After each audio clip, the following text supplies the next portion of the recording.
Hello, my name is Jaime Valle. I am a professor at the Faculty of Law, University of Lisbon, and welcome you to my presentation. When the canons speak, the diplomats must be silent. Diplomatic law in times of armed conflict. First of all, I would like to thank Professor Vasco Pereira da Silva for the invitation to participate in this ninth volume of the VLAW review of LPs. Well, it is common to find in writings on the relationship between war and diplomacy a reference to the saying, when the canons speak, the diplomats must be silent, adapted from an aphorism coined by the German art historian Wilhelm Bode during the First World War. In times of war, the muses must be silent, with remote origins in the phrase used by Marcus Tullius Cicerus in his Pro Milone speech delivered in 52 before Christ, Silentem leges inter arma, which translates as for among arms the laws are silent. Can we recognize nowadays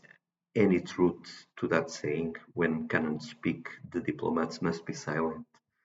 Does the effect to which it leads, which is in essence the cessation or at least the suspension or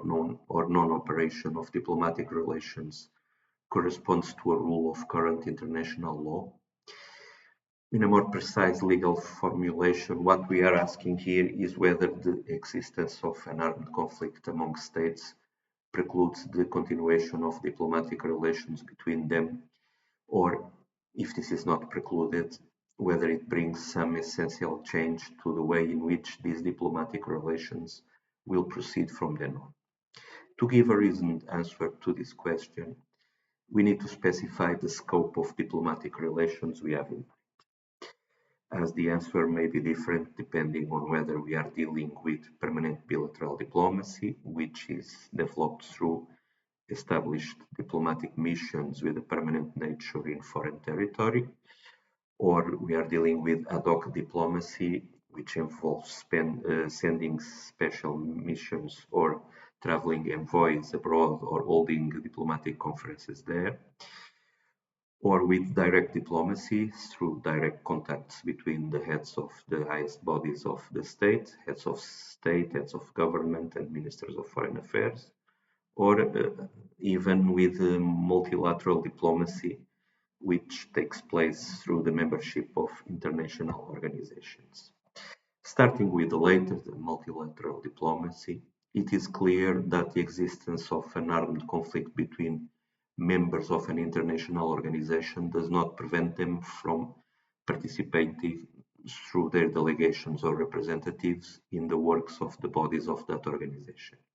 being able to maintain direct contacts with each other if they so wish. Unless the state or states involved in the armed conflict leave the international organization or are eventually expelled from it, its delegations will be able to interact within the organization's activities in the same way as they did before the conflict. In relation to direct diplomacy, its occasional and informal nature does not even allow us to speak of a break in diplomatic relations. Its occurrence will depend on the will of the states involved, on the initiative or proposal for a communication by one state and its acceptance by the other. Usually, in the case of armed conflict, these direct contacts between the authorities of the states involved do not occur due to the circumstances, but nothing in international law prevents them from taking place. Sorry. Ad hoc diplomacy is also not impeded by the occurrence of armed conflict. The states involved may agree to send or receive a special mission with the aim of stopping the conflict or minimizing its consequences, or holding meetings between diplomatic representatives of the states in conflict in a third state, as occurred in the summer of 2014 and in February 2015, with meetings between Russia, Ukraine, and the Organization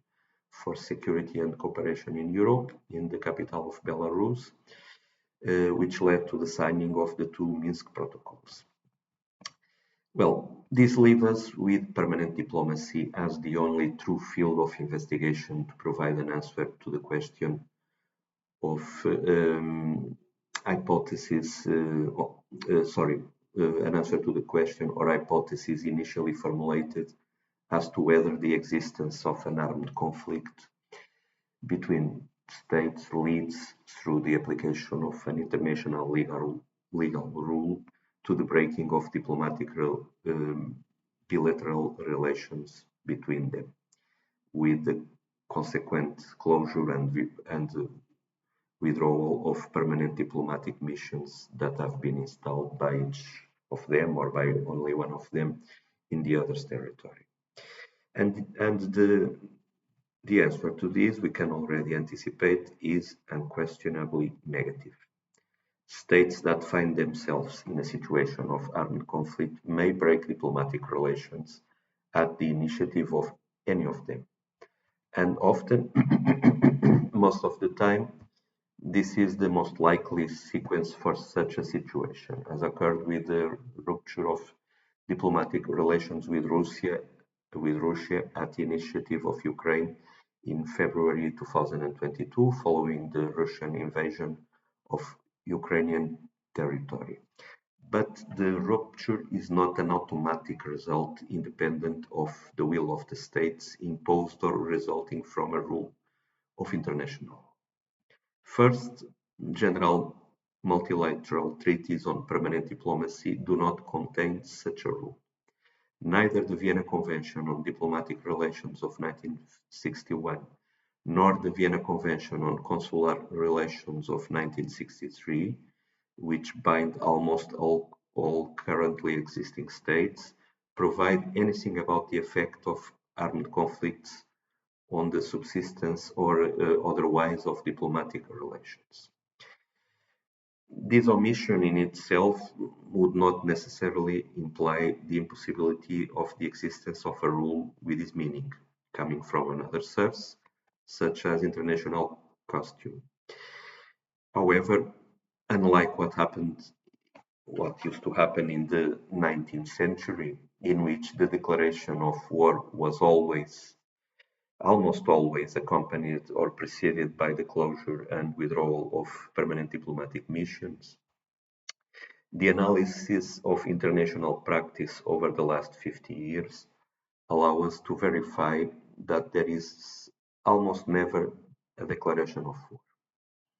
The declaration of war has become obsolete. And in many cases, states that are in a situation of armed conflict between them choose to maintain diplomatic relations. This is what happened, for example, in the war between India and Pakistan between 1965 and 1971, in the war between Iran and Iraq between 1980 and 1988, or in the war between Ethiopia and Eritrea between 1998 and 2000. Therefore, nowadays there is no repeated practice in the sense that the existence of an armed conflict between states implies the rupture of diplomatic relations between them. The degree of consistency of such a practice, if it would exist, if we consider that exists a significant practice in that direction of the cessation, would be reduced because of these examples that I just mentioned to you, and as such incapable of supporting the existence of a repeated practice as a material element of an international costume. And the absence of repeated practice exempts us from the always thorny investigation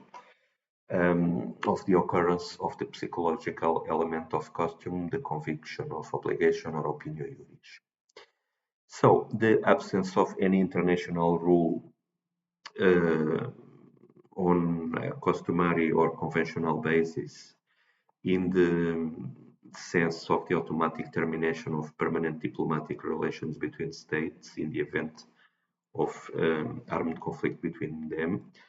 allow us to conclude that these relations can subsist, maintaining permanent diplomatic missions, which may have been installed in the territory of each of them. As the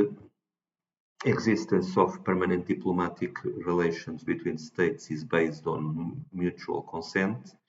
the continuation or termination of these relations depends on the will of those involved,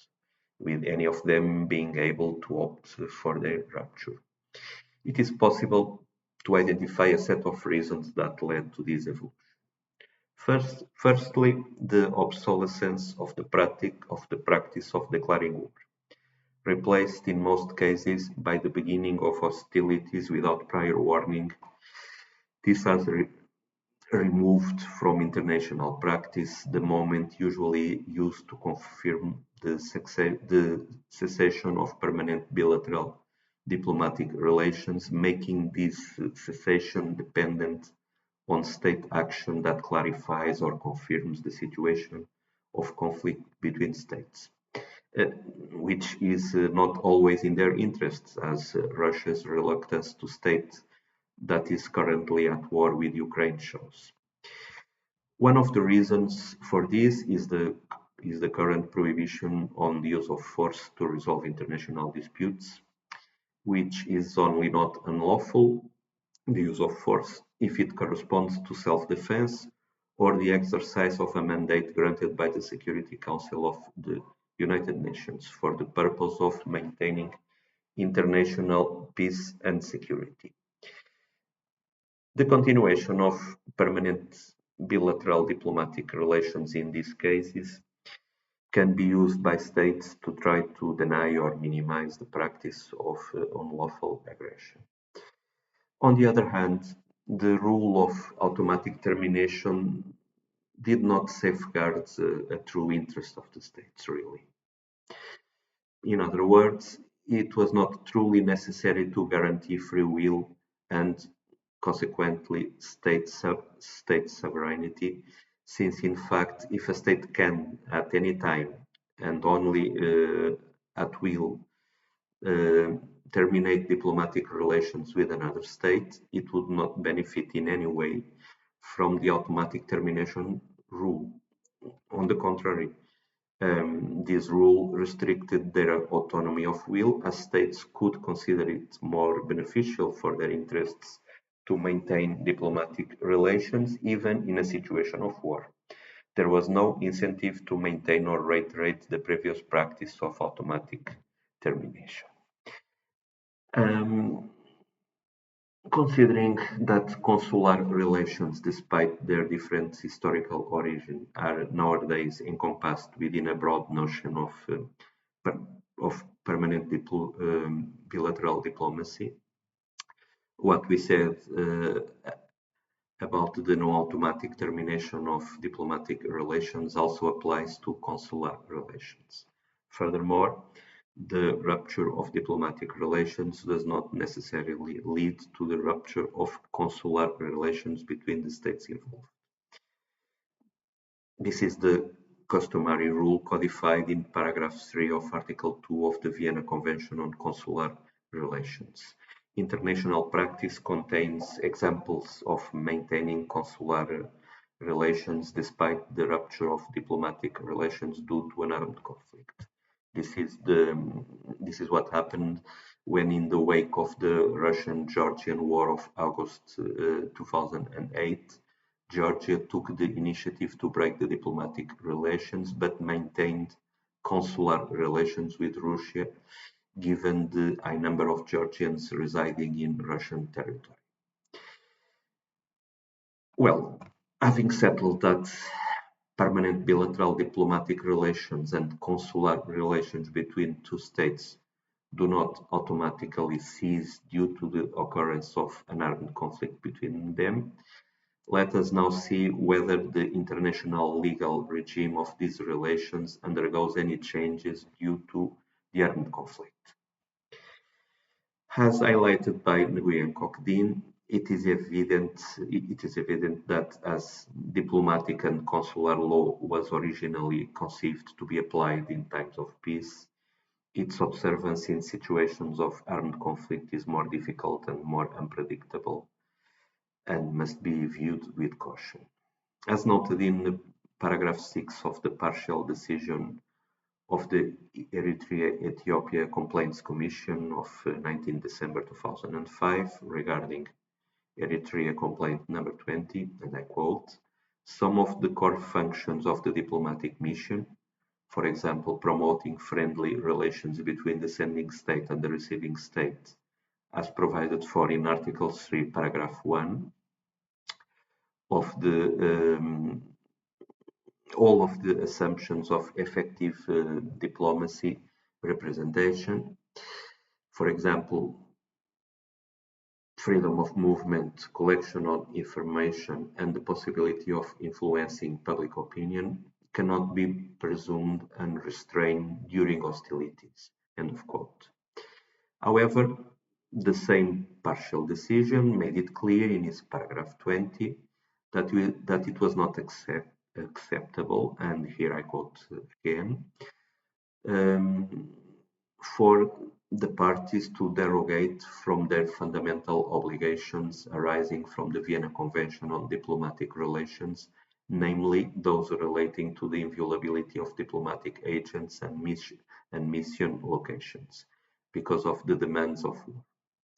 Neither party can object that compliance with these obligations was incompatible with its enhanced security interests during the conflict, because either party could at any time free itself from this obligation by unilaterally ceasing diplomatic relations with the other. End of quote. And although the Vienna Convention on Diplomatic Relations does not deal with the consequences in general of an armed conflict on diplomatic relations, it refers to them laterally in two of its articles, 44 and 45, paragraph A, remembering the need of respect and protection of the locations and archives of the diplomatic mission and its personnel, even added in the text of those rules in situations of armed conflict. In the same sense, regarding these norms, Articles 44 and 45 of the Vienna Convention on Diplomatic Relations, the International Court of Justice, in paragraph 86 of its judgment of May 24 of 1980 in the case of the diplomatic and consular personnel of the United States in Tehran, states that, and I quote, even in the case of armed conflict or in the case of a breach in diplomatic relations, those provisions require that both the inviolability of the members of a diplomatic mission and of the premises, property, and archives of the mission must be respected by the receiving state. End of quote. Therefore, if the states involved in an armed conflict with each other do not break diplomatic relations and/or consular relations, which they can do at any time without having to present any justification for doing so, this option of not breaking the diplomatic and/or consular relations implies complying with the obligation to respect immunities and privileges of locations, archives, assets, and personnel of permanent diplomatic missions and consular posts granted by international law. The obligation to respect and protect members of the staff of the permanent diplomatic mission or consular post, although primarily with a view to the action of the receiving state, also applies to third states that this staff, the diplomatic or consular staff, have to cross to arrive or return from the territory of the state where it operates, in accordance with paragraphs 1 and 2 of Article 40 of the Vienna Convention of Diplomatic Relations and Article 54 of the Vienna Convention on Consular Relations. The same protection must be given to diplomatic bags and consular bags, as well as diplomatic and consular communications. Well, a state that is involved in an armed conflict with another state will certainly prevent its diplomatic and consular personnel as well as its diplomatic bag and consular bag, from transiting through the territory of the later the third state on their way to or from the states in which they perform their functions. And nowadays, thanks to air transport, this is easily achievable. However, it may always be the case that unexpected landing or docking situations occur due to force majeure, in which the protection of this personnel is guaranteed by paragraph 4 of Articles 40 of the Vienna Convention on Diplomatic Relations and 54 of the Vienna Convention on Consular Relations. So if State A is at war with State B, and diplomats from State A that are exerting functions in State C, and they are flying over State B, and due to a malfunction of the plane, they have to land in State B, which is at war with State A, the state of their nationality. They must be granted protection and respect according to the Vienna Conventions. Now, regarding the possibilities of adapting the international legal regime for diplomatic and consular relations to situations of armed conflict, its need, it's undeniable, I suppose. However, as we have already mentioned, this adaptation cannot conflict with the rules for the protection and guarantee of personnel, assets and archives provided for by the Vienna Conventions on Diplomatic Relations and Consular Relations, or enshrined in international custom. Only in matters that are outside the scope of the aforementioned rules may the receiving state establish restrictions or limitations on the activities of the diplomatic mission and consular post. Well, in many instances, the rules of the Vienna Conventions gave the receiving state some margin to choose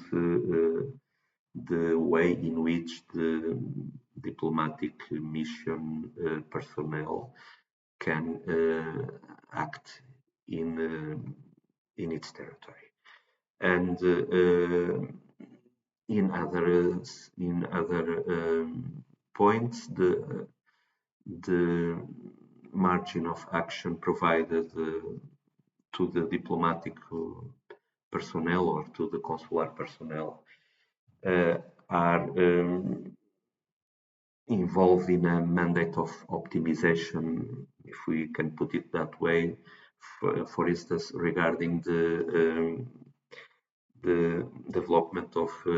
relations of friendship. So in these cases, it's obvious that the receiving state in a situation of armed conflict will restrict, according to the Vienna Convention, the length of the actuation of the permanent diplomatic mission or the consular post, but only in these cases. It cannot disregard or collide with the protections and guarantees and facilities that the Vienna Conventions grant the representatives of the sending state, whether at diplomatic level or at the consular level. So we can summarize what has been said so far, stating that the occurrence of an armed conflict between states does not necessarily imply the breaking of diplomatic and or consular relations between them. Everything will depend on the will that each of them, the states involved, can express regarding this aspect. If they want to break, if any of them wants to break the diplomatic or consular relations, he can do so at will. If they stay silent, the diplomatic and consular relations will continue until they stay silent about it. This means that the states involved will have to weigh the benefits of maintaining diplomatic channels and consular support structures with the costs of having to respect the immunities and privileges granted to the permanent diplomatic mission and consular post of the other state. The practice of the last half century shows that the benefits of continuing diplomatic and consular relations in situations of armed conflict often outweigh their respective disadvantages. So thank you very much for taking the time to listen to me.